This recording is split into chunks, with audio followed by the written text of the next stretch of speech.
Assalamualaikum warahmatullahi wabarakatuh.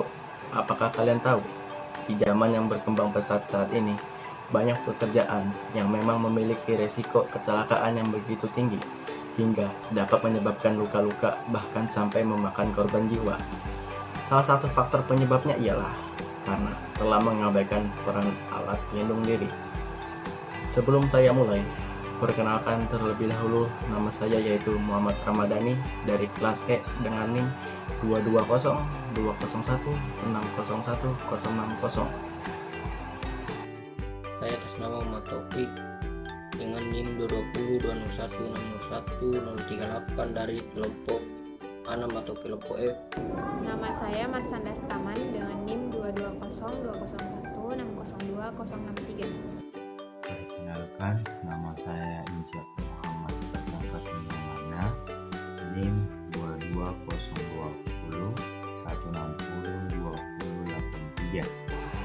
Kecelakaan kerja merupakan salah satu masalah bagi sebuah perusahaan. Kerugian yang diderita tidak hanya berupa kerugian materi, namun timbulnya korban jiwa bagi para pekerja.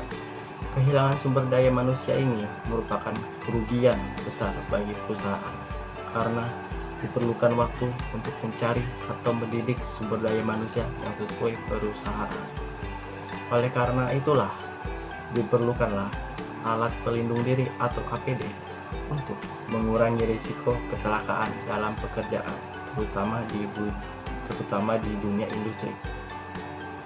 Alat pelindung diri yaitu seperangkat alat keselamatan yang digunakan oleh pekerja untuk melindungi seluruh atau sebagian tubuhnya dari kemungkinan adanya pemaparan potensi bahaya lingkungan kerja terhadap kecelakaan dan penyakit akibat kerja.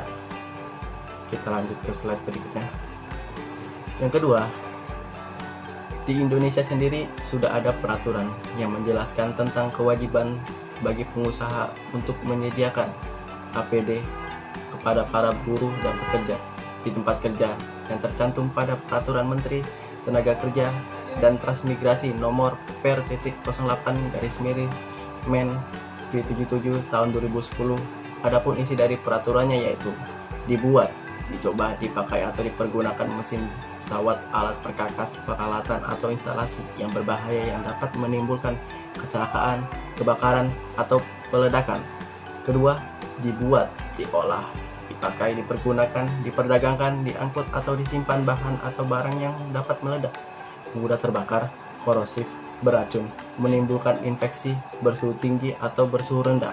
Yang ketiga, dikerjakan pembangunan, perbaikan, perawatan, pembersihan atau pembongkaran rumah, gedung atau bangunan lainnya yang termasuk bangunan perairan, saluran atau terowongan di bawah tanah, dan sebagainya, atau di mana dilakukan pekerjaan persiapan. Baiklah, untuk materi selanjutnya akan dijelaskan oleh rekan saya. Syarat-syarat alat pelindung diri terdiri dari aman, memberikan perlindungan yang kuat terhadap bahaya yang dihadapi oleh tenaga kerja, sehingga tenaga kerja terjaga keamanannya saat melakukan pekerjaan. Yang kedua yaitu ringan. Alat pelindung diri harus bersifat seringan mungkin agar pekerja dapat melakukan pekerjaan dengan nyaman dan tidak terbebani dengan adanya alat pelindung diri. Yang ketiga yaitu memenuhi standar. Alat pelindung diri harusnya memenuhi standar nasional Indonesia bahkan internasional, sehingga keamanannya dapat terjaga saat digunakan. Yang keempat yaitu fleksibel. Alat tersebut tidak menyebabkan rasa ketidaknyamanan yang berlebihan, sehingga pekerja dapat menggunakannya dan alat tersebut dapat menyesuaikan pada diri pekerja. Yang kelima yaitu awet. Alat pelindung tahan untuk pemakaian yang lama sehingga dapat digunakan dengan waktu yang lama dan berulang kali. Yang keenam yaitu mudah digunakan. Tidak sulit dalam penggunaannya sehingga dapat mudah dipakai dan pekerja dapat merasakan kenyamanan. Jenis alat pelindung diri.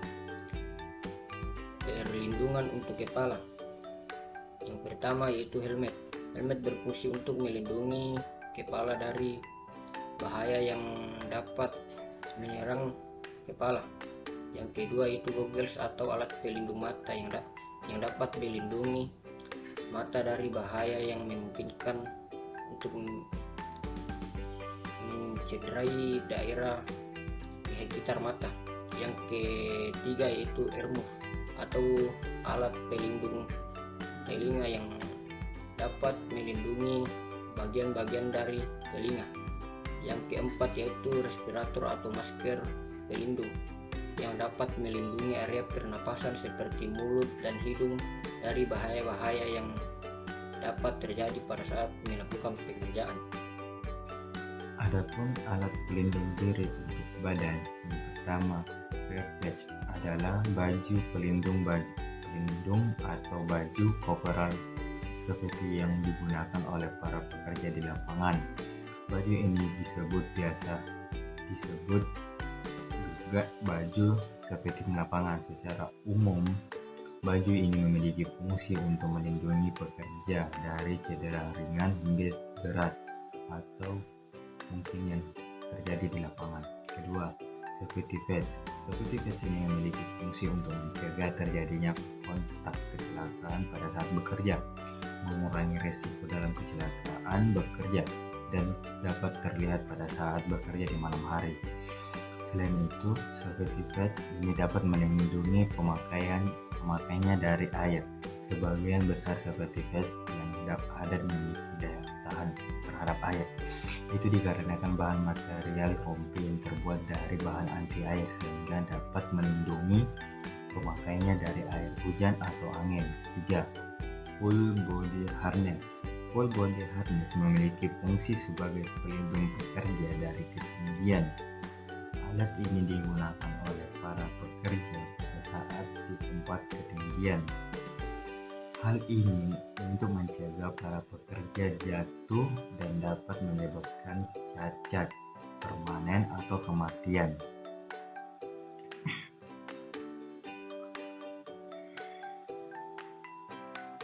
4. Safety belt. Ini berfungsi untuk membatasi gerak pekerja agar tidak terjatuh atau terlepas dari posisi yang diinginkan.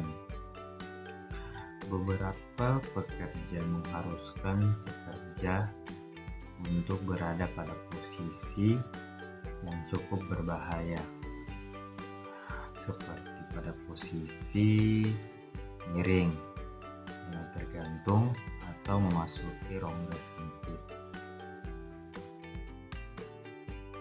Adapun alat pelindung diri untuk tangan dan kaki adalah yang pertama adalah glove dan yang kedua adalah safety shoes.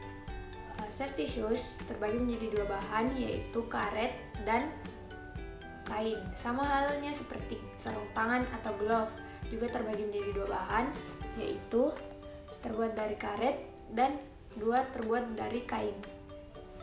Glove berfungsi sebagai pelindung telapak tangan dari pekerjaan yang dapat membuat telapak tangan terluka karena benda tajam atau terbakar karena adanya percikan api di areal pekerjaan.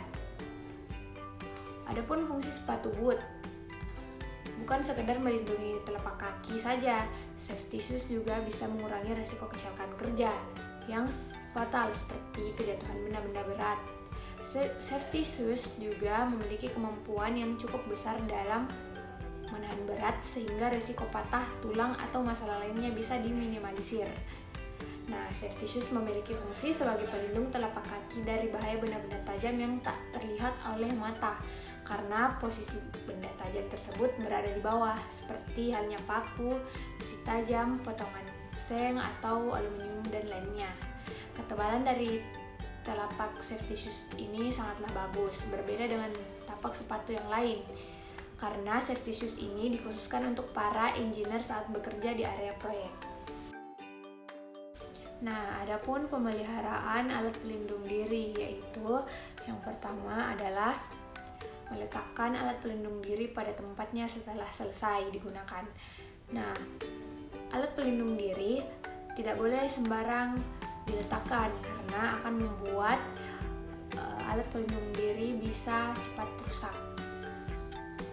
Kemudian yang kedua adalah setelah selesai digunakan, melakukan pembersihan secara berkala, karena alat pelindung diri yang jarang dibersihkan akan merusak alat pelindung diri tersebut karena banyaknya kotoran yang mengendap karena tidak pernah dibersihkan ataupun sangat jarang dibersihkan. Kemudian yang ketiga adalah memeriksa alat safety sebelum dipakai untuk mengetahui adanya kerusakan alat atau tidak layak dipakai. Karena pemeriksaan alat pelindung diri sangat penting untuk diperiksa sebelum dipakai, karena alat safety yang sudah tidak layak pakai kemudian dipakai kembali akan sangat menimbulkan risiko yang sangat besar ketika dipakai dan menimbulkan bahaya ketika melakukan pekerjaan. Nah, kemudian keempat adalah memastikan alat safety yang digunakan aman untuk keselamatan. Jika tidak sesuai, maka perlu diganti dengan yang baru, karena alat safety yang sudah rusak akan mencelakai diri kita sendiri jika mengenakannya terus-menerus. Nah, itulah tadi hasil presentasi dari kelompok kami. Mohon maaf jika banyaknya kesalahan kata.